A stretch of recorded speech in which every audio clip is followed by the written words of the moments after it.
my beloved Boss Mike Severa.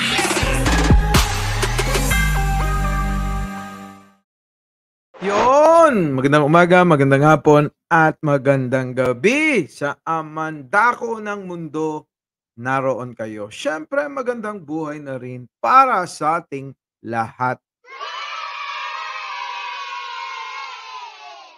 Tumama na naman tayo sa chismis natin. Ano? Naloko na. Mukhang nagkakagulo na naman ang social media at saka mga ilang nasa mainstream media. Naloko na. Ay, naku. So, eto na nga mga kababayan. Kasi nga, alam nyo na si Maharlika, di ba? Daldal lang ng daldal. Basta tira lang ng tira kahit na wala namang patunay. Kahit na sinasabi niya na sinasabi niya lang na sabi ni ganito, sabi ni ganyan, puting ahas, puting ganon. Subok na natin, di ba? Subok na natin na, alam nyo yun, na karamihan ng sinasabi niya, hango lang sa di umano. Ibig sabihin, sabi-sabi. Kung may nagsabi talaga, o maaari din na ang lahat ng sinasabi niya ay kathang isip niya lang. So, ibig sabihin, invento. Ganun at ganun pa rin. So, balikan natin na lang yung video na kung saan ay doon siya dinali ng oral defamation, cyber libel, at kung ano-ano pang kaso. Kasi alam nyo mga kababayan, kapag alam nyo yung aking panuntunan sa sa mga ganyan, sa buhay ko, pansarili ko lang naman. Once na niloko ko, once na nagsinungaling yung isang tao, ng mga yung mga ganyan matitindi, no? Yung paulit-ulit na sinasabi, ganito, ganyan. Tapos ang ending, wala naman pala. Puro kasinungalingan pala. So yung lahat halos ng sasabihin niya, mga kababayan, hindi ko na paniniwalaan.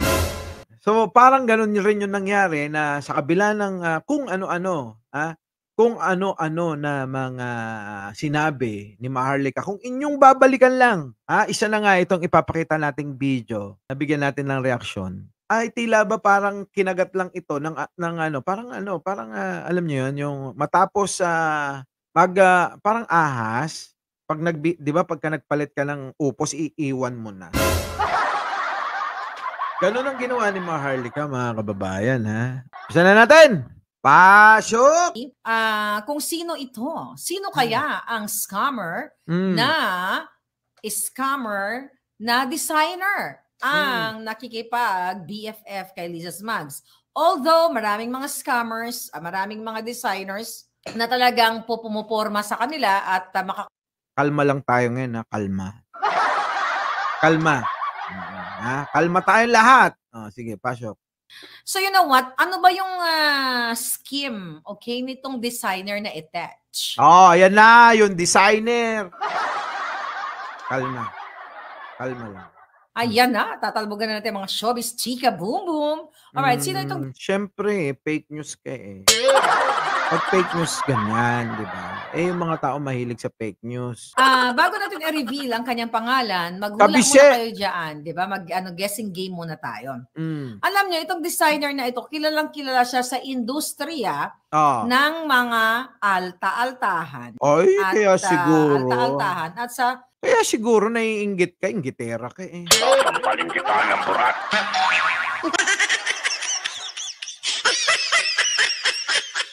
Tingnan mo, yung mga tao nagagalit sa administrasyon, sa Malacanang, sa kabila ng ginagawa halos ng kakayanan ng ating Pangulong Bongbong Marcos, pagtatrabaho na ginagawa niya para maiangat natin ang ating ekonomiya at ang ating bansa. Etong mga ito, walang ginawa ito kundi manira. Lahat ng tirada nito fake news. Maniwala kay sa akin. Anyway, ang na-research natin, dahil may nag-chuchu sa atin na bonggang-bongga, na ang ginagawa pala ng mga designers, I'm not saying lahat, pero itong particular na designer na ito, mga palangga, ino-overprice nila yung ang galing niyang magsalita ng masalita. Kasi madali lang naman sabihin yan. Yung ganyang mga style na may mga designer na bibili ng mga damit sa Divisoria. Yung iba nga, bakit ka sa Divisoria bibili? Pwede ka naman mang ibang bansa, 'di ba? Doon marami doon. Oh, 'di ba? Tayo nakakarating tayo sa ibang bansa, no? Maraming mga magaganda talagang damit doon. Totoo 'yon, may mga gumagawa noon na kukunin yung damit, papalitan nila ng ano, ng design o kaya dadagdagan papalitan nila, I mean papalitan nila ng etiketa, 'di ba? Dadagdagan nila ng konting design, pero gano'n talaga, 'di ba? Effort pa rin ng designer 'yon at saka binabago nila 'yan. Si Maharlika naman kasi, luma na 'yan, eh, yang ganyang mga style na ano, normal na lang 'yan, eh, na ginagawa ng mga designer. Ngayon, problema ba kung halimbawa ako bumili ko sa ibang lugar, oo, inayos ko, pinaganda ko, nilagyan ko ng konting anek-anek, nilagyan ko ng ginto, gold bar, ganyan, dito sa may kuwelyo. O ta's binenta ko. Binili dahil nagustuhan. Dahil may pangalan ako na ano, 'di ba, na titulado ko bilang isang magaling na designer, aba, walang problema 'yun kasi hanap buhay 'yun. Sasampalin kita ng burat. Hindi maintindihan ni Maharlika 'yun. Kasi hindi naman siya negosyante, eh.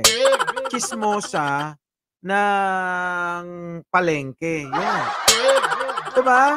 Wala namang negosyo si Maharlika, eh, tsismosa lang siya ng palengke. Kung mahina-hina nga yung inyong pang-unawa, madadala kayo ni Maharlika. Yung mga presyo ng kanilang mga yung iba talagang gawa nila at yung iba naman ay hinango nila. Kumbaga hinango nila sa mga mananahi lamang o sa mga department store na gumagawa ng mga suit at pinapalitan ng kanilang pangalan. Etiketa tawag doon. Oo. Di alam ni Maharlika kasi nga dito negosyante. Oo. 'Di ba? Madalas 'yon, nangyayari talaga 'yon. Pero binabago nila, inire-redesign nila yung mga damit. Normal lang 'yon, marami akong kilalang ganyan, eh. Pero meron talaga na hindi nila ginagawa 'yon kundi sila mismo yung gumagawa. Try mo kasi munang magnegosyo para maintindihan mo kung bakit 'yon, 'di ba? Brett Udang. O papansin lang iyang ano, Maharlika. Oo, 'di ba? Say for example, ang bili nila sa SM, sa mall, 2,500 lang na isang magandang suit. Ngayon sasabihin nila gawa nila. Tapos ibibenta sa mga politiko na bonggang-bongga. Ayan, tingnan niyo ang galing niya, no? Ang galing niyang mag-connect. Ang galing niyang mag-connect ng mga yung chismis niya, yung itatahi niya sa iba. Dapat naging designer din 'to, eh. Sasampalin kita ng burat.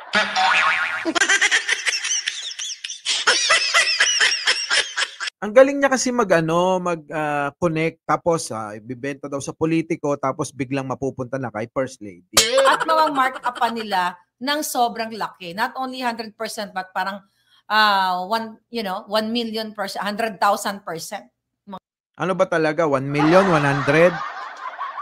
Ano ba talaga? 1,000, 1%, 100%, 1 million %? Ano ba talaga? Ay, nako. Alam mo, Maharlika, wala ka nang pakialam doon kahit pa ilang milyong beses nilang, beses, na doble nila maibenta yung obra nila. 'Di ba? Basta may bibili. At kung may bumili man, hindi na problema nung designer yun. 'Di ba? Itong designer na ito at ang iba niyang mga kapwa, scammer ba? Ayan na, kita nyo, scammer na tawag niya. Nagnegosyo ka na, nag-effort ka, nag-ano ka pa, 'di ba? Tapos biglang Sasampalin kita ng burat. Tawa ko lang itong mga palangga. Binibili nila yung iba sa Baclaran, yung iba kung saan-saan, doon sa mga mananahi talaga sa mga probinsya. Hindi talaga pala sila ang gumagawa. Pero I'm not saying na lahat sila. Yung iba talaga na mga prestigyosong mga designers na gumagawa talaga sila ng kanilang mga design, I salute you guys. And that's... Sasampalin kita ng burat.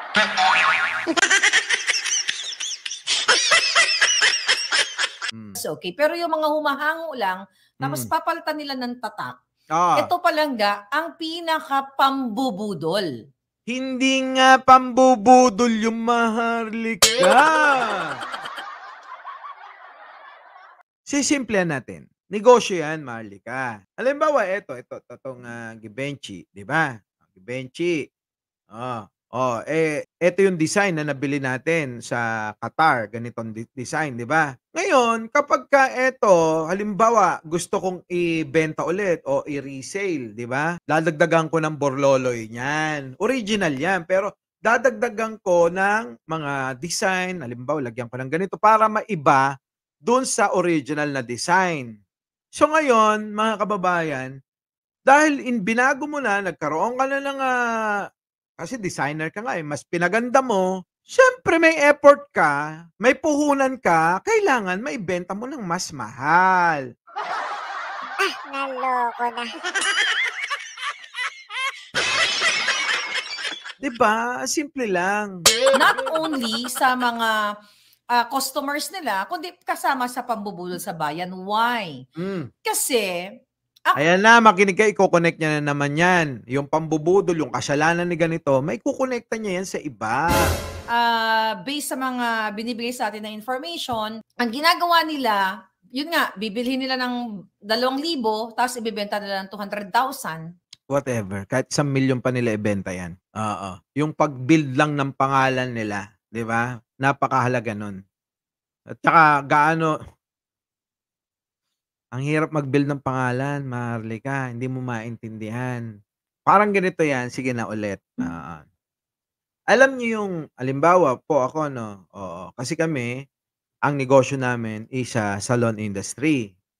So kapag nag-build ka ng salon, pwede kang mag-build dyan ng kahit mga 500,000, meron ka ng salon. Pero kapag ka ka sa amin, lumapit ka sa amin, halimbawa, bumili ka ng franchise sa amin, baka singilin ka namin ng mga nasa, let's say, 3 million, 4 million. Bakit? Yun hindi rin maintindihan ni Maharlika. Ngayon, baka hindi nyo naintindihan. Bakit, Boss Mike? Pwede naman pala magtayo ng salon na 500,000. Diba? Bakit magbabayad ako ng 3 million, 4 million? Ngayon, eto. Alam nyo, mga kababayan, ang binibili nyo, hindi yung salon lang, kundi yung system. System na meron kami na pinag-aralan namin ng mahabang panahon. So ngayon, kung gusto mo, halimbawa, ba't ang mahal-mahal? Baka pwede naman na na lang yan, 600. Parang ang gusto mo, malibre na yung aming mga pinaghirapan na pinag-aralan namin na ng mahabang panahon. Kasi yun yung binibenta namin, hindi yung salon mismo. Si Maharlika, hindi niya magigets yun kasi nag-vlog lang to. Naloko na. So ngayon, mga kababayan, kukonek natin. Siyempre, kapag kumuha ka sa amin, nag-agree ka, kasama na rin yung pangalan. Ganon din, yung pangalan nung designer, di ba? Nung designer, na binibenta niya na yung pangalan niya ng mahal. Gets nyo? Yung designer, kapag ka nailagay na dito, yan, tulad yan, si Givenchy, di ba? Mahal na yan. Di ba? Hindi niya gets kasi 250,000 sa politiko. Ito naman si politiko dahil friends, you know. Our friends, Maharlika the designer, kunyari. How much is this, Maharlika? Sabihin ko. Galing niya, no? Galing niyang mag-ano ng inggit. Alam mo, sa pagninegosyo, para kumita ka, uunahin mo talaga mga friends. Friends talaga. Kasi nung nag-uumpisa kami, lahat halos ng aming mga investors, mga friends. Ganun din. Walang pagkakaiba. Mauuna talaga yung mga kaibigan kasi sabi nga nila, kung totoo kang kaibigan, sumuporta ka sa mga kaibigan mong nagninegosyo. Si Maharlika hindi, puro inggit. Naloko na. Pero dahil ikaw ay kumakamal ng bilyones o multi-million pesos. Tignan mo, na-connect niya na kasi nga daw kumakamal ka. Sino ba? Sila Digong ba yan? Ha? Ba't hindi mo pangalanan? Sila Digong ba yan? Kasi meron silang issue. Diba? So, barya lang sa'yo yan. Sa mga mandorobo kasi sa Malacanang, barya lang sa'yo yan. So, itong taong sinasabi ko, mga palangga, ay BFF ni Liza Smugs. Kita nyo? Naging BFF na ni Liz. So, nagets nyo na kung paano niya ikonekta yung mga bagay-bagay patungo kay First Lady.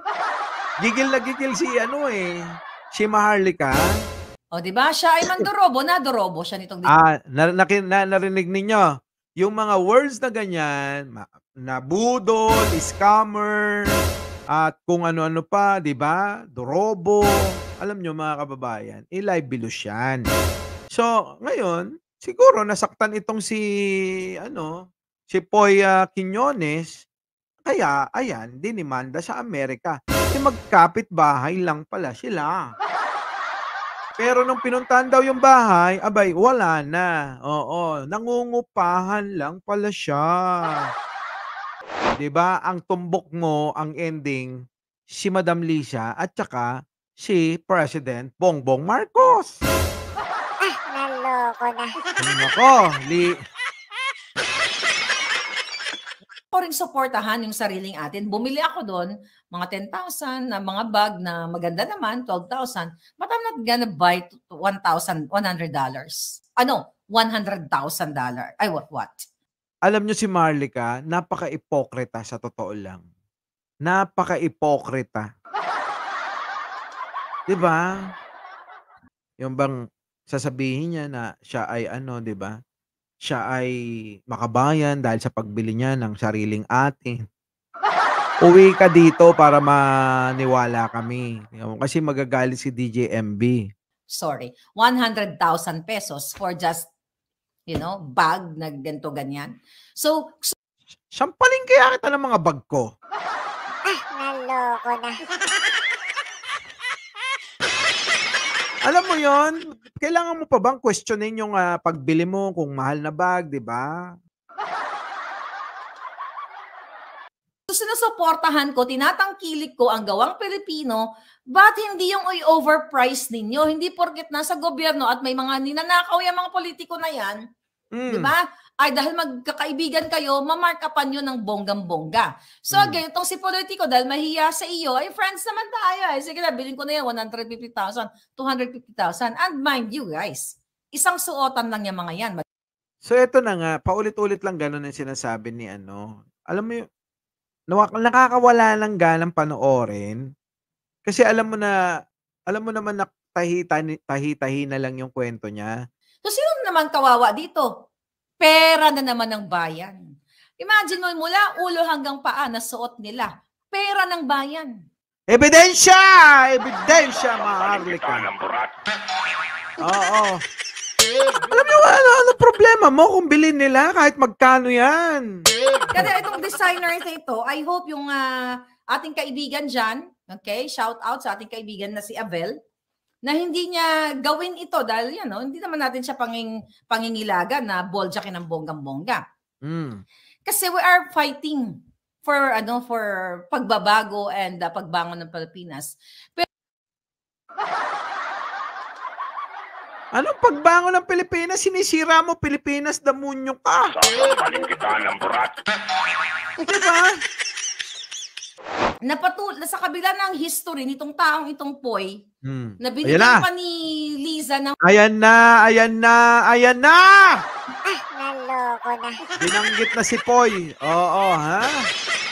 Sobrang inggit. Sige. Platform dyan sa Malacanang kung saan lalong lumaki ang kanyang nag-expand, kumbaga, ang scamming ang scamming community niya. Ayan na yung mga libelous. So, ayan na, umabot na tayo dyan, ha? Kasi mahaba tong live na to. So, mga kababayan, yan na yung yan na yung pinagsimulan ng bago niyang kaso. At yung nagkaso sa kanya ay taga-Amerika, taga-LA. So, maliwanag. So, ano yung kaso? At hindi basta-basta yung mga abogado. Nako, Maharlika.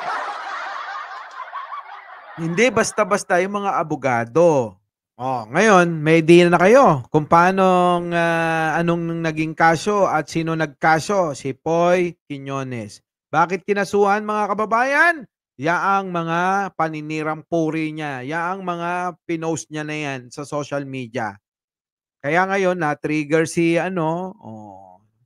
diba? Na-trigger si Poy Quiñones na, nako, Naloko na. Ngayon, kung sasabihin ng iba, Sir Mike, meron po bang kinalaman dyan si First Lady? Abi, hindi ko alam. At kung may kinalaman man dyan, siguro, tingin ko, may kay rin, di ba? May karapatan. Naloko na. Sir Mike, parang awa mo na. Pakisampal. Pakisampal. Sasampalin kita Ayun ng na. burat. Inggit, galit, ngit-ngit ang namamayani sa puso ni Bukeke. Ay, Bukeke. Maharlika. Oo, ha? Puro libelos ang content ni Bukeke. Ayan na nga. Nabukaka. Ay, nabukaka. Oh, di ba? So ngayon, mga kababayan, maliwanag na ito, na ito ay mauoblo talaga. Oh, kung hindi niya mababayaran yung danyos. Alam niyo kung magkano danyos? 2 milyong dolyar. Kung tutulungan naman siya ni sino to? Ni Kibuloy. Marami naman pera yun, Maharlika. Tsaka ni Digong, di ba? Oh. Di ba sabi mo, aagawin ng pwesto? Di ba sabi mo, si ano ang mangunguna sa pag-agaw ng pwesto? Sasampalin kita ng burat.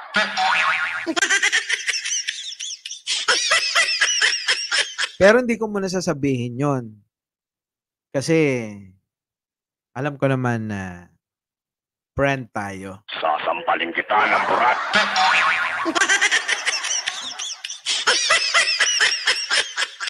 Wala nga. Oo. Muli, hanggang dito na lang mga kaibigan, mga boss, mga amo, share chip. Sabi nga ni Mark Ramos, maraming pong salamat. Muli, Mike Cervera po, lagi nagpapaalala, mahalin natin ang ating kapwa.